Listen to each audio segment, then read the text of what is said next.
જો આપણે છેલ્લા લેક્ચરમાં 100 MCQ પૂરા કર્યા હતા, બરાબર, બહુ વધારે ન થઈ શકે આપણાથી, એટલે આજે થોડાક આગળ થઈ 101 માં MCQ હવે આપણે આગળ પહોંચ્યા છીએ 101 પેરેગ્રાફ ટાઈપ, બરાબર, હા પેરેગ્રાફ ટાઈપ. ચાલો ધ્યાનપૂર્વક આપણે વાંચશું. એ જેવી વનસ્પતિના પર્ણોની કિનારી પર કલિકાઓ વિશે છે. એ કોઈ વનસ્પતિ છે જેના પર્ણ છે એની કિનારીમાંથી કલિકા નીકળે છે. આ કલિકાઓ નવા છોડનું સર્જન કરે છે. એટલે આને કહેવામાં આવે પર્ણ દ્વારા વાનસ્પતિક પ્રજનન, જે મોટા ભાગે બ્રાયોફાઇલમ એટલે પાનફૂટીમાં થાય, બરાબર. એટલે આપણે લખતા રહીશું કે A બરાબર બ્રાયોફાઇલમ છે. એ બધું સાથે સાથે તૈયાર કરતું જવાનું. પછી બી જેવી વનસ્પતિમાં પુષ્પકલિકાઓ. પુષ્પકલિકા શેમાં જોવા મળે? ઓક્ઝેલિસમાં જોવા મળે. ઓક્ઝેલિસ. અને સી માં કક્ષકલિકાઓ, તો એ ડાયસ્કોરિયામાં જોવા મળે. ડાયસ્કોરિયાને ગુજરાતીમાં કનક કહેવાય. આ તમારો જવાબ. અઘરું કઈ હોતું જ નથી, બરાબર, આપણે ખાલી બનાવી છે આ બધું. ચલો, બધા સજીવો એ કરી શકે તે પહેલા તેમના જીવનમાં બી અને પરિપક્વતા નિશ્ચિત તબક્કે પહોંચે છે. આ સમયગાળાને સી કહેવામાં આવે છે અને વનસ્પતિમાં સમયગાળાને વાનસ્પતિક તબક્કો કહેવાય. તો એમાં આવશે કોઈ પણ સજીવો લિંગી પ્રજનન કરે એ સમયે પરિપક્વતા એટલે કે વૃદ્ધિ અને પરિપક્વતા નિશ્ચિત તબક્કે પહોંચેલી હોય, જેને જુવેનાઇલ તબક્કો કહેવાય. બરાબર. 103 એમાં બંને જન્યુઓ બાહ્યાકાર અને દેહધાર્મિક દ્રષ્ટિએ ખૂબ જ સુસ્પષ્ટ રીતે ભિન્ન હોય છે, જેમાં નર જન્યુ બી અને વધુ સક્રિય, જ્યારે માદા જન્યુ સી અને ઢીલા હોય છે. નર જન્યુને ડી કહે છે.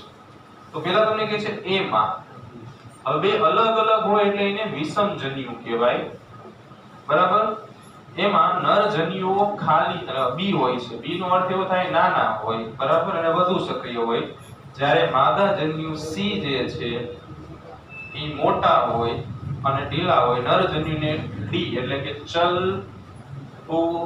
જન્યુઓ કહેવાય.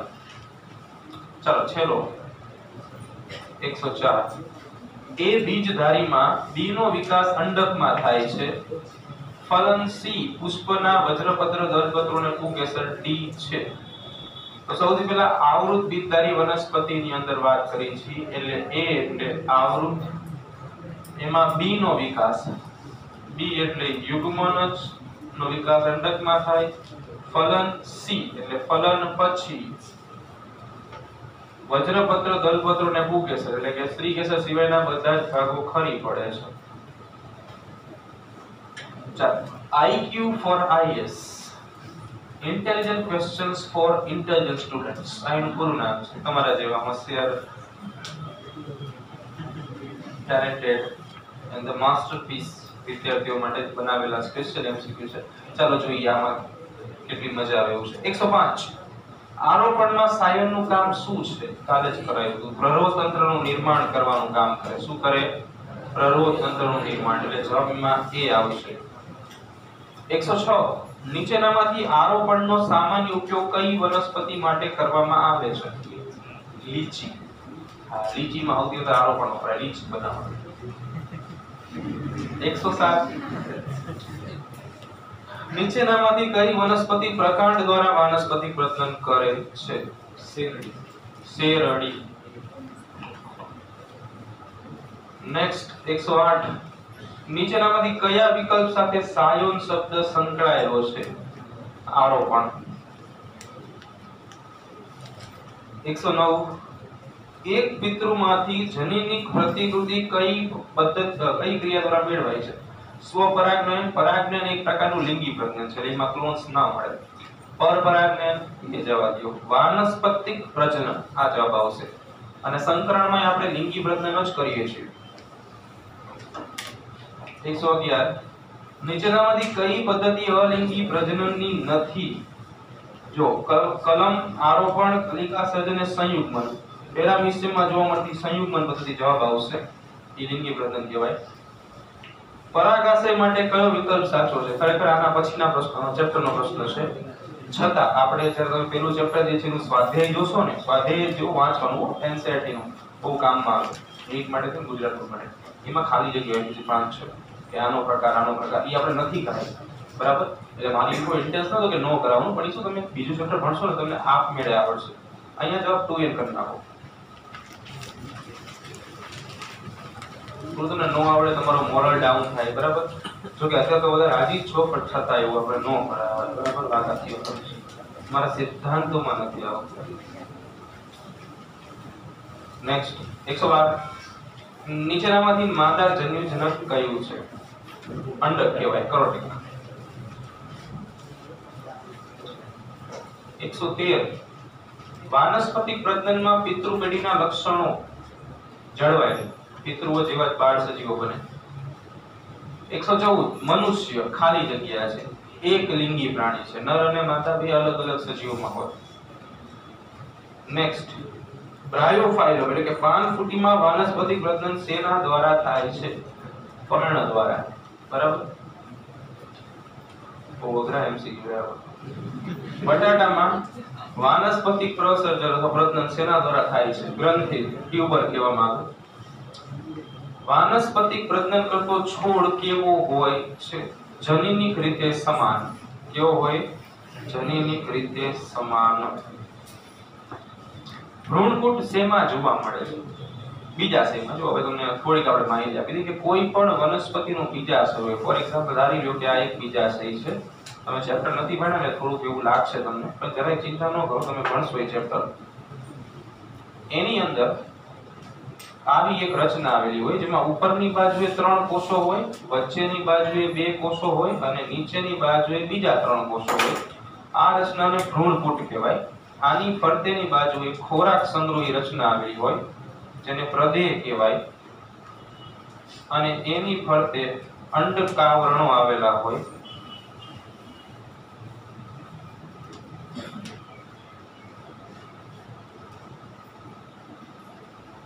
રેડ કલરનો જે ભાગ છે એને ભ્રૂણપુટ એમ્બ્રિયો સેક કહેવામાં આવે, જે બીજાશયમાં જોવા મળે. એટલે અંડર ટિક કરો બીજાશય. બીજા ચેપ્ટરમાં ભણશો. 119 અનુકૂળ સ્થિતિમાં અમીબા કેવી રીતે પ્રજનન કરે છે? અનુકૂળ સ્થિતિમાં બહુભાજન, કરોટિક. સામાન્ય પરિસ્થિતિમાં ભાજન છે, પણ અનુકૂળમાં બહુભાજન. વજ્રકંદ કોનું રૂપાંતરણ છે? લખાયું હતું હમણાં, બરાબર? પ્રકાંડ.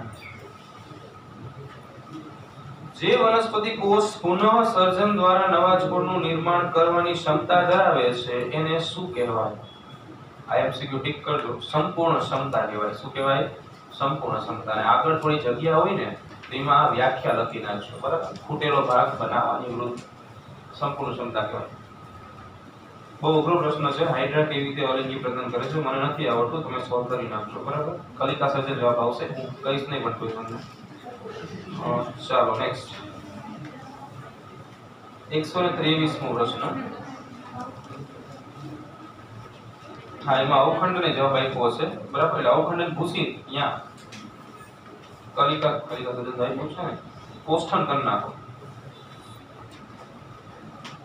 123 સાયોનનું સ્ટોક પર આરોપણ કરતા તે વનસ્પતિમાં ઉત્પન્ન થતા ફળની ગુણવત્તાનું જનીન બંધારણ કેવી રીતે નક્કી થશે?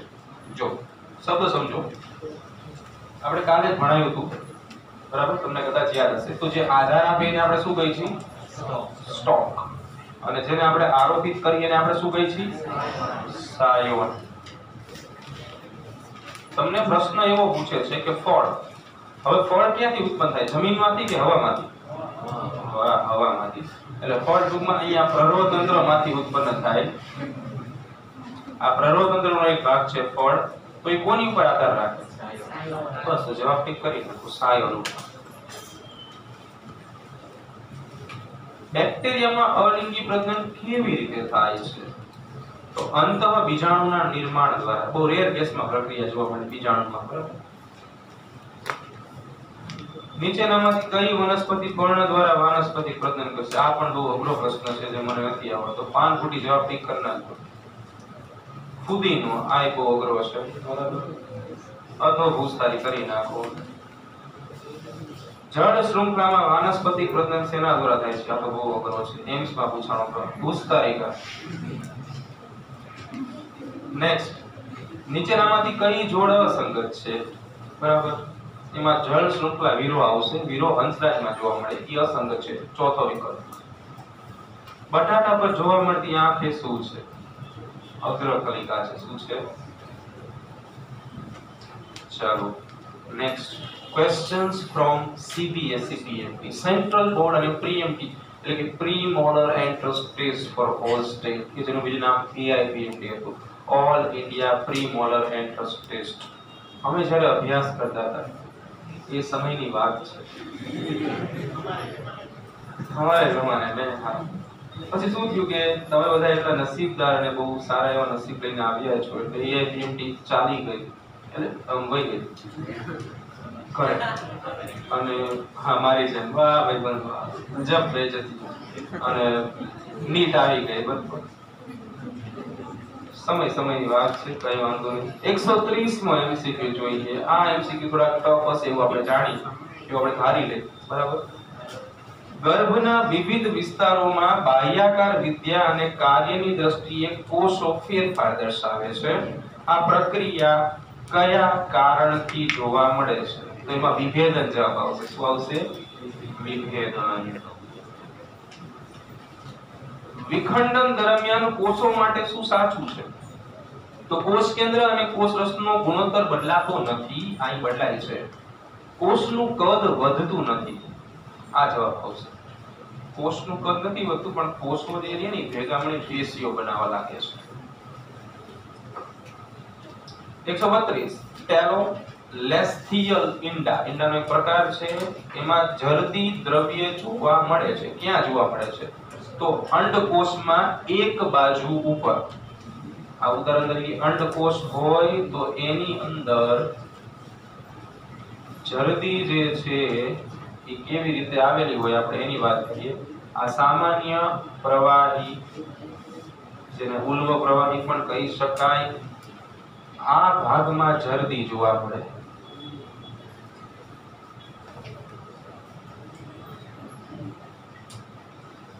નેક્સ્ટ 133, જરદી દ્રવ્યનું પ્રમાણ અને એનું પ્રસરણ અંડકોષ બદલાય છે, તેનાથી શું અસર થાય?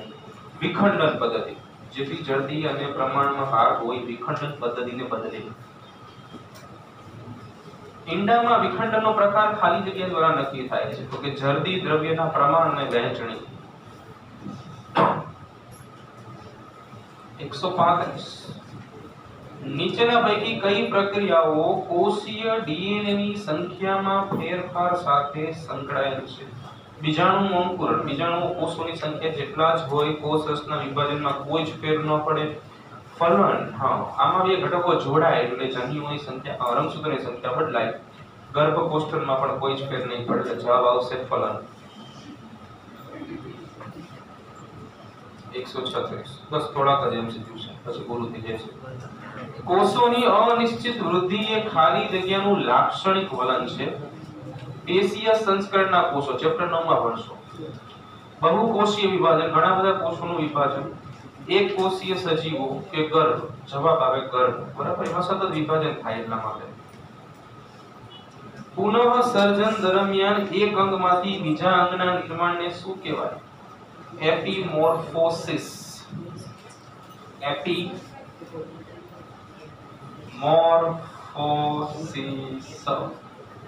મોર્ફોલોજી ઉપરથી શબ્દ આવ્યો છે, મોર્ફોલોજી. મોર્ફોલોજી. નેક્સ્ટ, વિખંડન માટે શું સાચું છે? તો કોષનું કદ ઘટે છે, પેશીઓ બને છે. ફુદીનામાં વાનસ્પતિક પ્રજનન, અધોકોષધારી. બટાટાની ગાંઠમાં જોવા મળતી આંખો કક્ષ કલિકાની છે. વાનસ્પતિક પ્રજનન અને એપોમિક્સ વચ્ચે શું સામ્ય? એપોમિક્સ એટલે અસંયોગી જનન કહેવામાં આવે. બરાબર. તો બંને પિતૃ વનસ્પતિ સમાન પ્રકારની સંતતિનું સર્જન કરે છે, આટલો ફેર જોવા મળે. ચલો next, extra MCQs for the NEET, એવા વિદ્યાર્થીઓ કે જે ડોક્ટર બનવા માંગે છે એમના માટે એમસીક્યુ છે અને આપણે બધાને બનાવવાના છે, બરાબર, એક ચેપ્ટર ભણાવીને. તો જોઈ લઈએ 142 માં એમસીક્યુ. ચાલો હવે આપણે મંજિલ સુધી પહોંચવા આવ્યા છીએ, થોડુંક આપણે ધીરજ રાખશું, બરાબર. નીચેનામાંથી શામાં કશા વિહીન જન્યુઓ દ્વારા સમજન્યુતા જોવા મળે છે? બરાબર, તો એમાં જવાબ આવશે સ્પાઇરોગેરા, બરાબર. બાજુમાં લખ્યું છે EIPMT 2013 અને 14 માં પૂછાઈ ગયેલો પ્રશ્ન છે. આ બધું પોઈન્ટ યાદ રાખવાના, બરાબર. અસત્ય વિધાન એટલે કે ખોટું, જૂઠું, ફોલ્સ વિધાન કયું છે? તો ઉમાઇસિટિસ ફૂગનો પ્રકાર છે.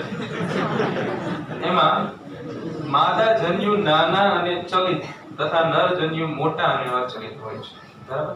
આઇસોગેમી, એનઆઇસોગેમી, આઇસોગેમી નો અર્થ એવો થાય સમજન્યુતા, એનઆઇસોગેમી નો અર્થ એવો થાય વિષમજન્યુતા. અંગ્રેજી શબ્દમાં ધ્યાન આપજો, બરાબર. આપણે શું ગુજરાતી વાળા રહ્યા એટલે થોડી તકલીફ પડે આપણને, પણ સમયાંતરે બધું સારું થઈ જશે. આને આપણે નામ આપશું સમજન્યુતા અને વિષમજન્યુતા. ધીરે ધીરે આવડી જાય, બરાબર. કોઈ શીખી ન આવ્યું હોય તથા શીખતા જ હોય. ચાલો 144. લિંગી પ્રજનનના કારણે ઉત્પન્ન થાય છે, શું ઉત્પન્ન થાય છે? તો જનીનિક વિવિધતા અને ભિન્નતા. આવું તમે ચેપ્ટર નંબર 5 જીનેટિક્સ માં ભણશો. તમારે જે ભણવું હોય. આગળ 145. નીચેનામાંથી સાચી જોડ પસંદ કરો. તો ડુંગળી કંદ એ સાચું છે, બાકી બધા જ ખોટા છે. શું છે 43 માં સી. ચલો 146. આ એમસીક્યુ બહુ અઘરો છે, મને નથી આવડતો, તમે ટીક કરી નાખજો, બરાબર. હું તમને એ નહીં કહું કે જવાબ કક્ષ કરી આવશે. પિસ્ટિયા વાનસ્પતિ પ્રસાર કોના દ્વારા થાય છે? ભૂસ્તારિક આવશે, જલજ વનસ્પતિ છે પિસ્ટિયા.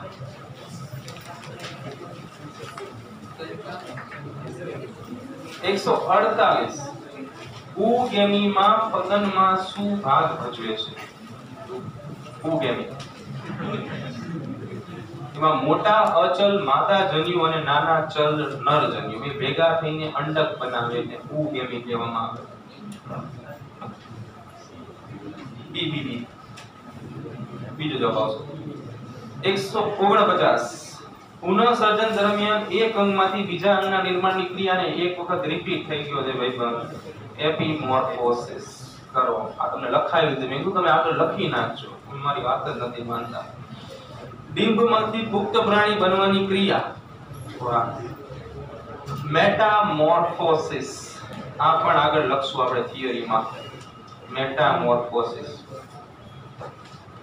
151. જનીનિક સમાનતા ધરાવતી વસ્તી કે જે અલિંગી પ્રજનન દ્વારા ઉત્પન્ન થયેલી હોય એને શું કહેવાય? એને ક્લોન્સ કહેવાય, જનીનિક પ્રતિકૃતિ, બરાબર. બાકી કેલસ, ડેમી, સમૂહ આ બધું ન આવે એમાં. સિનગેમી એટલે જન્યુઓનું સંમિલન, જન્યુ યુગ્મન કહેવામાં આવે. કેળાનો નવો છોડ કોના દ્વારા ઉત્પન્ન થાય છે? મનુષ્ય દ્વારા.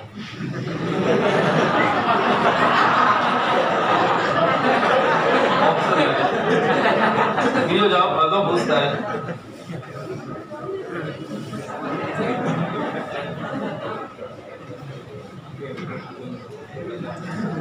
ચાલો નેક્સ્ટ 156 મો એમસીક્યુ જોઈએ. એક છતની વનસ્પતિ કારા જોવા મળે છે. એટલે કારામાં શું જોવા મળે છે જોવાનું છે, બરાબર. આ તમને કરાય, મેં તમને કીધું હતું, જો આકૃતિ ઉપરથી પ્રશ્ન નહીં, હું જે બોલું નહીં આમ વેસ્ટેજ હોય જ નહીં. એક જ વનસ્પતિ ઉપર સ્ત્રી જન્યુધાની અને નીચે પુંજન્યુધાની જોવા મળે. ત્રીજો જવાબ આવશે. ચાલો નીચે પૈકી ખોટું વાક્ય પસંદ કરો. વિષમ જન્યુઓમાં માદા જન્યુ નાનું અને ચલિત હોય જ્યારે નર જન્યુ મોટું અને અચલિત હોય. એકદમ ખોટું આપ્યું છે, ઊંધું આવે એનું. 156. આરોપણ દરમિયાન સ્ટોક અને સાયોન વચ્ચે કોની હાજરી અનિવાર્ય છે? વર્ધમાન પેશી. તમને નીટમાં ભણાવ્યું તો યાદ હોય તો વનસ્પતિની અંદર આવેલી એકમાત્ર એવી પેશી જે વૃદ્ધિની ક્રિયા સાથે સંકળાયેલી છે એનું નામ છે વર્ધમાન પેશી અથવા વર્ધનશીલ પેશી. વર્ધમાન પેશી અથવા વર્ધનશીલ પેશી વનસ્પતિમાં વૃદ્ધિ સાથે સંકળાયેલ પેશી. નેક્સ્ટ, એકદળી વનસ્પતિમાં આરોપણ અશક્ય છે. કેમ? કારણ કે એમાં વર્ધમાન પેશીનો અભાવ હોય છે. જો ખાસ ધ્યાન રાખજો, એકદળી આખી વનસ્પતિમાં વર્ધમાન પેશીનો અભાવ હોય એવું નથી હોતું. હોય બધામાં હોય. વનસ્પતિ જે છે બધી વનસ્પતિ વર્ધમાન પેશી ધરાવે છે, પણ જે એકદળી વનસ્પતિ રહીને એના પ્રકાંડમાં દ્વિતીય વર્ધમાન પેશીની ગેરહાજરી જોવા મળે છે, જે ઘેરાવો વધારવામાં મદદ કરે. વનસ્પતિ બે પ્રકારે વૃદ્ધિ કરે. પહેલી વૃદ્ધિ હોય લંબાઈને અનુલક્ષીને હોય ને બીજી વૃદ્ધિ હોય પહોળાઈને અનુલક્ષીને હોય. બરાબર? આવું બધું વનસ્પતિ શાસ્ત્રમાં આવે. 158 તેને માતૃ વનસ્પતિ પરથી અલગ પાડતા પહેલા પ્રકાંડ પર મૂળનો ઉદ્ભવ પ્રેરવાનો હોય છે. આવું દાબ કલમમાં થાય. બરાબર? આપણે કાલે ભણ્યા હતા કે આ ઉદાહરણ તરીકે જો બે છોડ છે, ધ્યાન અહીંયા આપજો. આ બે છોડ છે નાના એવા, એમાંથી આપણે એકને અલગ કરીશું અને આમ જમીનમાં નાખીએ. બરાબર? તો શું થાય છે ભાઈ? જો આ અલગ થઈ ગયો છોડ, આ અલગ થઈ ગયો, હું દેખાડીશ આ અલગ થઈ ગયો છે, તો એને આપણે બીજી જગ્યાએ ડાયવર્ટ કર્યો. જો આની ગતિ આ બાજુ છે, પણ એની ગતિને આપણે ડાયવર્ટ કરીને અહીંયા લઈ ગયા. જો અહીંયા મૂળ સર્જાઈને તો જ આ વૃદ્ધિ કરે, પણ જે અલગ થઈ ગયેલો વ્યક્તિ છે એ મૂળનું સર્જન કરશે અને પોતે આગળ વૃદ્ધિની ક્રિયા વધારશે, પણ આનું કંઈ જ નહીં થાય. બરાબર? એટલે જવાબ તમારી સામે જ છે. દાબ કરો. 159 જો કોઈ વનસ્પતિની શાખાને સાયોન તરીકે લેવામાં આવે કે જે મીઠી છે, સ્વાદે ગળી છે, ઇટ્સ અ સ્વીટ લાઈક, અને જેના પર આરોપિત કરવામાં આવે એ સ્ટોક રસાળ છે, તો તે વનસ્પતિ આરોપણ કેવા ફળ આપશે? જો બેયના લક્ષણ જોવા મળે. ડાળીને આપણે આરોપિત કરીએ છીએ એટલે મીઠા અને રસાળ બે ફળ જોવા મળશે. બરાબર? વાહ, મજા આવે. એમસીક્યુ છે. 160 નું એમસીક્યુ. જો સ્ટોક અહીંયા છે 58 રંગસૂત્ર ધરાવે અને સાયવન 30 રંગસૂત્ર ધરાવે, તો આ પરિણામે ઉત્પન્ન થયેલ વનસ્પતિના મૂળ અને અંડકોષ. શબ્દ ધ્યાનપૂર્વક સમજજો. તમને એક જગ્યાએ મૂળ કીધું છે અને બીજી જગ્યાએ અંડકોષ કીધું છે. એની અંદર રંગસૂત્રની સંખ્યા તમારે મેળવવાની છે. ચાલો, મૂળ અને અંડકોષ.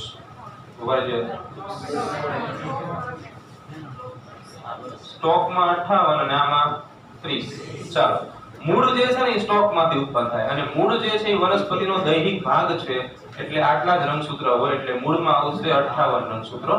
હવે અંડકોષ વાત કરી છે. અંડકોષ જે છે ને એ આવી રીતે આ અહીંયા આવેલો હોય. આ વચ્ચેનો જે કોષ હોય ને એને અંડકોષ કહેવાય. બરાબર? ભ્રૂણગુટમાં આવેલો હોય. અંડકોષ હંમેશા સિંગલ એન હોય. એટલે અંડકોષ બને ને એ પહેલા પુષ્પ બનવું જરૂરી છે. પુષ્પમાં સ્ત્રી કેસર હોય અને સ્ત્રી કેસરની અંદર બીજાશય હોય અને બીજાશયની અંદર ભ્રૂણકૂટ હોય અને ભ્રૂણકૂટની અંદર અંડકોષ હોય. પુષ્પ પોતે 2n હોય પણ એની અંદર રહેલો અંડકોષ સિંગલ n હોય. તમને અહીંયા આપેલું છે એ 30 રંગસૂત્ર ધરાવતું પુષ્પ 2n હશે, તો n બરાબર 30/2. કોઈ કેલ્સી નો કાઢતા 15 જવાબ આવશે. 58 અને 15. આમાં કેટલાને ખબર નો પડી? 161. બીજો ઓપ્શન છે આપણી પાસે, એની ટાઈમ ફ્રી હોય, you can come any time and solve your all difficulties without any permission. કસા વિહીન જન્યુઓ વાળી સમજન્યુ સ્થિતિ શેમાં જોવા મળે છે? બહુ હેરાન ફેરા છે. સ્પાયરોગાયરા. 165 આ ટિક કરજો અને લખજો આગળ થિયરીમાં પરાગતનો અભ્યાસ કરવાના શાસ્ત્રને પેલિનોલોજી કહેવામાં આવે કેમ કે પરાગતને અંગ્રેજીમાં પોલન ગ્રેન્સ કહેવામાં આવે આ ખરેખર આમાં એમસીક્યુ જ નથી આ ચેપ્ટર 2 નો છે છતાં હવે આવ્યો છે તો આપણે એને કરાવી દઈએ પેલિનોલોજી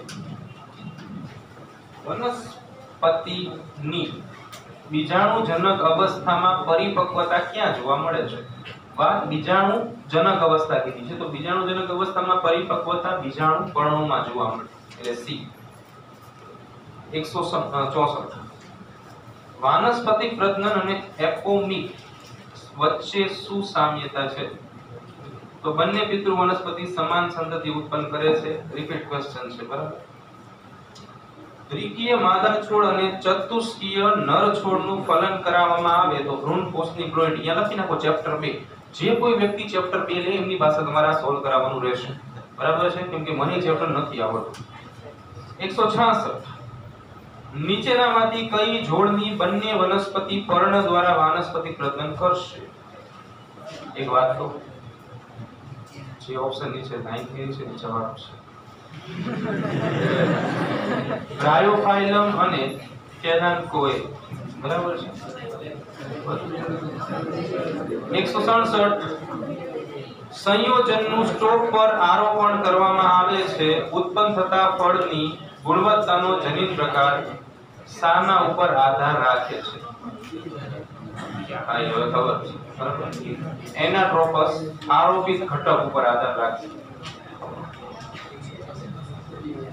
ઉગોનિયામાં ફલન સંકળાય છે કોની સાથે સંકળાય છે ઉગોનિયામાં તો મોટા અચલિત માદા જન્યુ અને એક નાનો ચલિત નર જન્યુ છેલ્લો પ્રશ્ન કઈ જોડીની બંને વનસ્પતિઓમાં પર્ણના ટુકડા દ્વારા વાનસ્પતિક પ્રજનન થાય છે પાનફૂટી અને કેલેન્ચોઈ